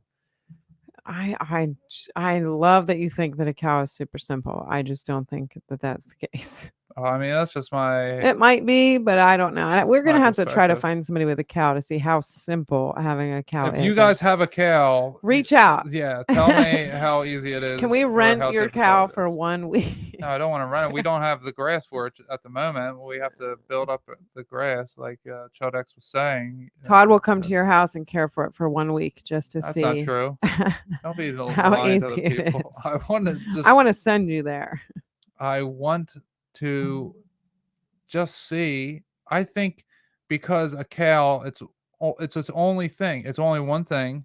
They eat grass, thing. Right? But they eat grass, right? And you milk them, and then you turn the milk into different things. I mean, there's not much to it. I'm sure that there are medical things that you need to know. I'm very much into poop cleaning up things you need to know. Diet things you need to know. Well, I'm very much into things that can take care of themselves. I think that is greatly beneficial. Like the food forest, it's supposed to kind of be self-sustaining. Do they only need just grass? I don't know. I don't know as either. Far as I know, but we can buy hay. I mean, it's not too much to have a couple bundles. I just know like people with horses and cows spend a lot of money on feeding them. Well, yeah, I don't know. I don't know what they eat, but I didn't know either. But if we're gonna get an animal, I think that a cow would be fairly easy. Be awesome if they had like miniature cows. They have miniature cows. And it'd be unique for no one else around here has cows, and people have what in our community back here. Well, not back here, no, because you're not supposed to. But like over by the flea market, there's big old cow pastures and stuff. Right, but if we're in a situation where it's just the neighborhood taking care of each other, there's people with different animals, and it would be unique. We would our stuff would be in demand. So I'm just saying that I'm just trying to think ahead here of what people won't have in abundance. Not that everything else isn't useful, but a cow produces a lot of things: milk, cream, butter. Well, you have to make the cream and make the butter, but Yeah, but that's how you do it. Is from a cow. Mm-hmm. I mean, unless you want to get a goat, I'm not in favor of that, though. I think the cats and the goat might fight. You think so? Goats are rowdy. They jump They around. are cute, though. Yeah, but they jump around But all they crazy. stink and they chew up everything. Cows are chill. Cows are just like moo. I love how easy you think a cow is. I think it's Well, I think a cow endearing. is chill, and I think that it doesn't do And much. I'm not poo-pooing the idea of having a cow. I just think it's harder than we know. Well, I think we used to have a dog that was almost as big as a cow, and that was. I Hector. did have a dog that was as big as a cow. Well, 200 Yeah. pounds. I don't know how big a cow. I'm sure it gets more than 200 pounds. Maybe as big as a baby cow. But I did have a 200-pound Saint Bernard, and he I'm was talking about chill. Luna. Yeah, that was like a cow that would walk on the couch and just. It was a lot. We love Luna, Anyway, but we're getting out of hand here with the outro. That's what the outro's for. It's getting out of hand. You're going on a vacation. And I'm a little like losing it because I didn't get much sleep since I had the grandbaby overnight. So I am a little like delirious. I'm Good. a little goofy. That's when you're my favorite. Yeah, when I'm not me. No, when you're just relaxed and not all up in your headspace. Anyway, was there anything else in the show that we got into that you wanted to mention? Because we got into some interesting stuff, the sun gazing. We got into a lot of things. Yeah. The watch the water video on the Stoop Eaters thing. Very interesting. I know that I need to hop on Instagram and get on to following all these pages, all these wives pages, these canning pages and homesteading pages. Yeah, and YouTube as well. And YouTube, yep. I have them all written down here for me. Yeah. I also need to go find a Tylenol, I think. Yeah, well, maybe we can, I don't know, do some kind of like step-by-step process, like in an episode, maybe bring Chud X and his wife on and have her walk us through stuff on an episode. I think that would be really good for the audience to hear. I don't know if they'd be up for it, but we'll talk to them. Maybe not like a literal step-by-step, but like telling me the step. That's what I need. I need kind of like a worksheet. Do this, do this, do this. Yeah. So is there anything else that you wanted to touch on? That's it. I got a lot to do before I get up early tomorrow. Yeah, I got a lot to do as I worked a 12-hour day today, and I still have to shower and all that. So I think that's going to do it. So make sure you go check out our guests' podcast. Go check out their Instagram. Check out all their stuff. It'll be in the description there. So go check all that out. Go to my website, emmanuelkingman.com. And there you can, we were talking about chemtrails and clouds and all sorts of stuff like that. Well, go to my website and check out my photos of clouds. They're greatly interesting. I have a bunch of different things on my website that you guys could spend hours reading my different blog articles, looking at the photos. All my podcasts are on there, videos, all sorts of different stuff. So go check out my website. Check out the Patreon, patreon.com/goodnessoverdarkness. Go sign up and be the 15th member so that I can do this giveaway. I've been waiting to do the giveaway. Once I have 15 members, I'm going to do a random giveaway. And it's been like a week now since we've gotten anybody new. So if you're out there and you want to be a Patreon member and you're on the fence, well, remember, I'm going to do a random giveaway as soon as I get 15 members. So go sign up if you are interested. If you want to be part of the Bible study, send me a email with the subject Bible study, and I will include you. The Food Forest Abundance, check all that out in the bottom. This episode was about homesteading and growing your own food, trying to become Get your self-sustaining. discount code. Yeah, Godcast is the discount code, so go use that. Just go check out all the stuff in the description. That's my least favorite part of doing all of this is typing up a description for each episode. It really is. It's my least favorite part because I know no one reads it, but I still want to put in the effort because the guests may read it, and I do. I want read to all make them feel descriptions special. before I choose what podcast episode I'm going to listen to. I don't ever read a description because I have to, because if I'm not interested, I'm not interested. Right. Well, that's why I see a title and I see a person, or I look up specific people or specific things, and it's not me. The description. Not many people put too much effort into it, but that's where I always go to find links for if I like a guest or whatever. So that's why I try putting mine. I try doing it. Excuse me. Somewhat professionally. We're amateurs over here, obviously. Like I sound like a fool half the time when I'm talking. So I stutter. I say There's so many different things. I'm not a professional, but I try to be the best that I can. I'm just a regular person, and I put forth the effort. So there you go, an A for effort, I guess. All right, I don't think we have anything new, so let's close with a prayer. All right. Are you ready over there? Mm-hmm. Okay. Dear God, we want to thank you for blessing us with life on this wonderful day. We want to thank you for blessing us with these wonderful opportunities that you present to us, with strengthening these relationships, with meeting new people, becoming friends with people all over the United States, all over the world. And we want to thank you for allowing us to do this type of work and to put out a product that can help people. That is all we wish to do, is to spread your word and to help people as best as we can. So we are greatly appreciative of that. We ask that you please guide us, heal us, and protect us in all ways, and that you can give us the strength and courage that we need to face the things that are upcoming in our lives. And we ask you to be ever present with us in these troubled times. In Jesus Christ's mighty name we pray. Amen.